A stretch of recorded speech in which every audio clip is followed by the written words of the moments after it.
Hi, my name is Christopher Holten. I'm Vice President for Outreach for the Center for Security Policy. Okay. Chris, what was your involvement in the hurricane here? Well, I was here at my home in Mandeville, Louisiana when Hurricane Katrina hit in 2005. I had been in South Louisiana my entire life. I was 42 years old at the time and had been through, I thought I had been through hurricanes many times before, but what I had been through before was near misses. And we could always expect to have power outages for a short period of time, but it was nothing like what happened in Katrina with widespread devastation where you ended up without power essentially for weeks, which presents a large set of issues for people that they're not used to dealing with. For one thing, people in this day and age are used to air conditioning, and we didn't have any air conditioning for weeks after Katrina, and it was in the upper 90s and high humidity in South Louisiana every day in the wake of Katrina. So you really couldn't do much during the day without getting dehydrated. For a long time, the water system was out, so you had to ration and conserve water, which was a problem because of the heat. You know, they say that you need 1 gallon per person per day, but I think that's under normal circumstances. When it's 98 degrees outside and high humidity, you actually need more than 1 gallon per person per day. And I don't think anybody had prepared to have enough water to deal with that in the wake of Katrina. So there was no lights, no communication, no water.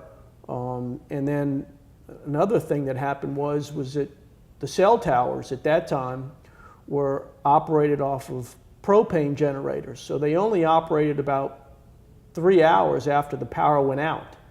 And after that, there was no communication for at least 3 weeks before the cell grid came back up. So people around the country had no idea what was happening because the phones weren't working and the cell phones weren't working.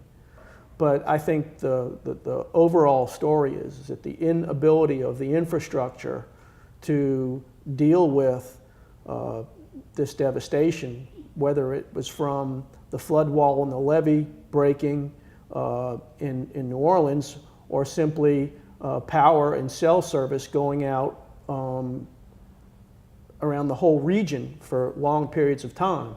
The infrastructure goes down and you're isolated. You're literally cut off from the outside world. I mean, people around the country were watching scenes of Katrina on CNN and Fox News, and we had no idea that that stuff was going on because we couldn't watch TV. We didn't have any power. We didn't have any cable for weeks on end after the storm passed through.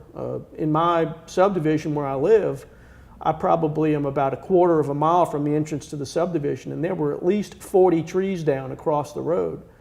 And lots of trees knocked down in the region that knocked down power lines. And it took a long, long time for the power companies to bring power back up as a result of that. And the infrastructure was not prepared to deal with that. Yeah. It must have been quite a sense of well, amazement's not the right word, but you know, being an American living in a society like this, and then all of a sudden you're completely isolated. It must have been quite a shock. It was a shock. It was a transformation of your lifestyle, and it was not anything that I think anyone at that time was prepared for. Like I said, I was 42 years old and had grown up in South Louisiana my entire life. We were used to hurricanes coming in the Gulf of Mexico. And you know, we'd have power outages from time to time and damage from hurricanes from time to time, but we never had a direct hit in this area. And it made all the difference in the world. You know, I thought that I was prepared for the hurricane because I did stockpile water, did stockpile canned goods, but it wasn't enough because what happens when an area is cut off for weeks on end? You literally cannot stockpile enough food and water for a family unless, I mean, you devote a tremendous amount of resources to doing that. So it's a shock. It was a shock. There's no question about it. Okay. Well, I think an EMP event is potentially much more catastrophic. For one thing, hurricanes are predictable. Let's face it. We have satellites, we have radar, we know that there's a hurricane season. We have a history of hurricanes hitting certain areas of the United States during certain times of the year. An EMP could happen right now, and you and I would have no idea that it's coming, and it could knock out infrastructure across not just a region, not just a city, not just a state, but across perhaps the entire country or half the country, maybe even a continent. So where's the help going to come from? I mean, we were fortunate in that there was help that eventually came down to South Louisiana in the wake of Katrina.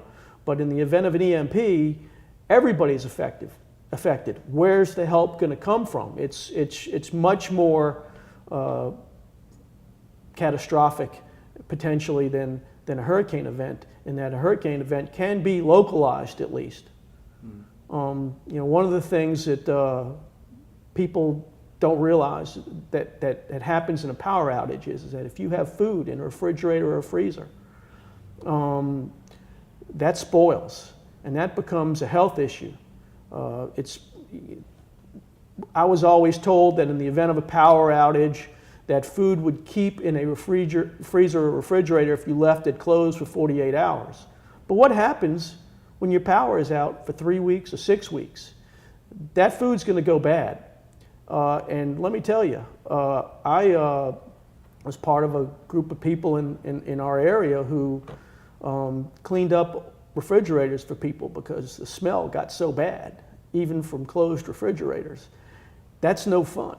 And an EMP event would cause that on a much greater scale. Those types of things that people just don't think of. Potential health hazard as a result of things like that happening. Heat casualties, illness, all types of things can come up as a result of the infrastructure going down, and then you don't have the ability to bring in help because you can't call for help, and help can't get to you. It's potentially really catastrophic. One of the things that eventually, after weeks, I did leave the area and traveled out of the area, but there were still areas where the power was out and where you had no traffic lights.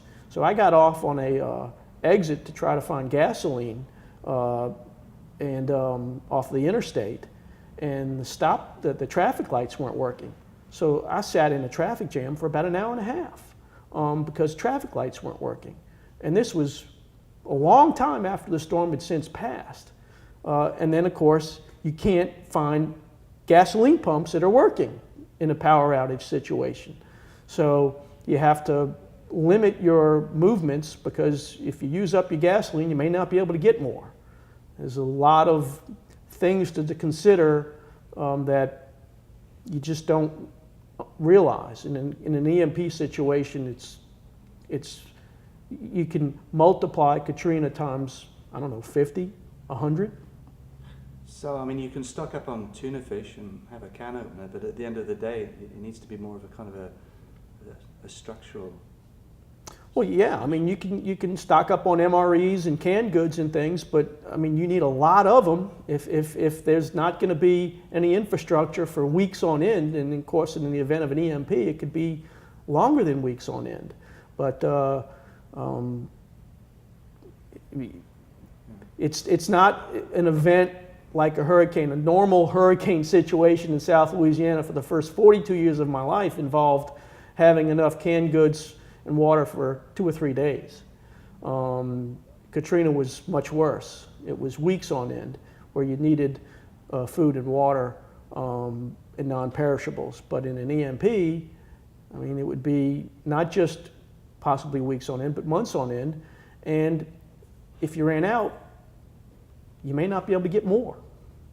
I think people realize that, especially when you have a family, at least get your family out of harm's way when it comes to a hurricane. but you can't get your family out of harm's way with an EMP. I mean, I'm willing to stay behind and live in the heat for a few weeks after a hurricane myself, but I'm not willing to put my daughters through that. In the event of an EMP, you have no choice.